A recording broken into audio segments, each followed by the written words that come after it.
Hey friends, it's Allison joining you with another scrapbook layout today. Today's layout is a scrap lift of a layout that Allison Davis has made for her sketch support number 20, I believe.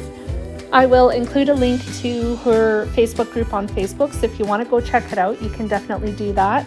You are encouraged in her group to try the sketch out for yourself and post it to the album that is dedicated to that specific layout, and you could be entered for a chance to win a $20 gift certificate to Scrapbook Generation, which is so fun.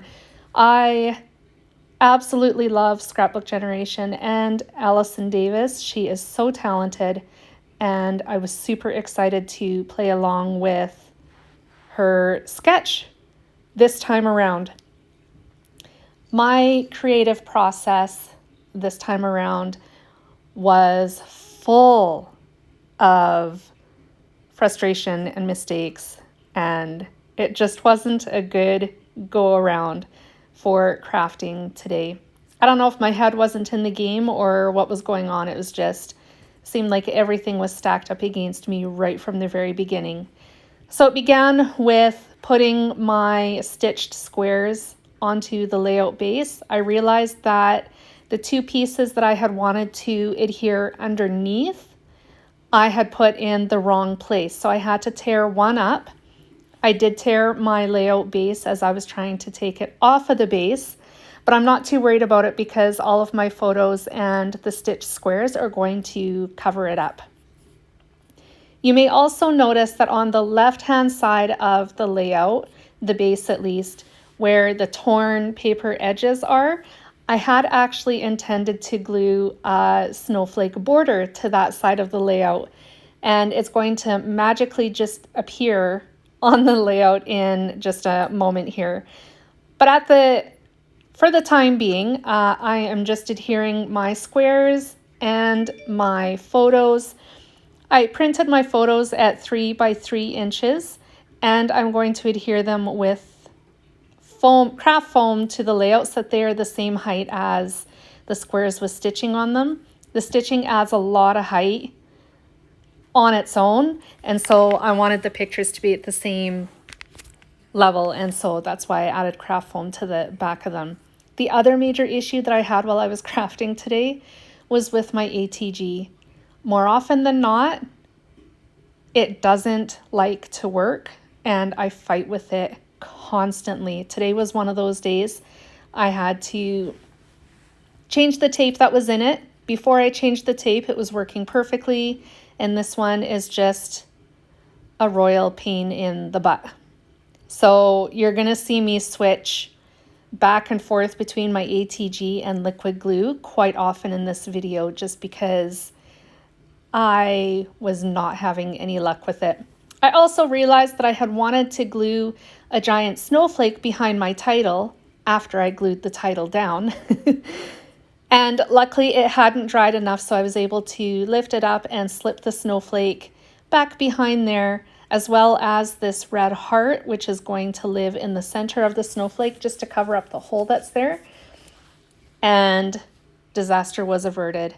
Now, I do have to say, even though this scrapbooking scrappy sesh was full of frustration, I'm really happy with the end result of this layout. I absolutely love it, and I love the sketch that Allison created, which is what my layout is based on. Actually, I haven't even seen the sketch, truth be told. I saw Allison's first layout that she created based on that sketch, and it had a bunch of stitched squares in it, which I absolutely loved. Hers are quite a bit smaller. I don't know what size her squares are cut to. I didn't want them quite that small, so I decided to go with 3 by 3. And I also decided to incorporate my photos into the grid as well. Her photos are layered over top of the grid stitched background in her layout. You will see her layout in the Facebook group as well, just FYI. So I decided to add my own letter tiles to the title as well. I stamped it with some dark gray ink that I've got in my stash, and then I stamped, obviously, the rest of the title on scrap white cardstock. I just used my scissors to trim them down into squares. They're kind of more like rectangles just because of the size of the font. And that makes up my entire title. The middle part of the title, the word best, was cut with my Cricut. I'm just working on my journaling now. I'm writing it in strips, and I plan on putting those in the squares that are still empty on my layout, and voila, you can see it there already. And that pretty well brings me to the end of this layout. Even though, like I said earlier, today's Scrappy Sesh really sucked.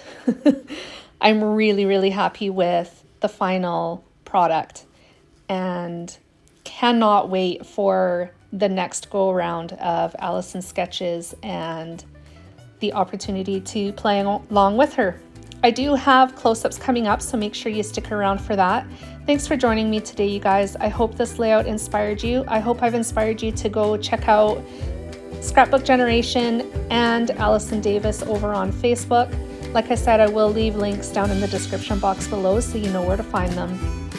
And I hope to see you here again on my channel next time.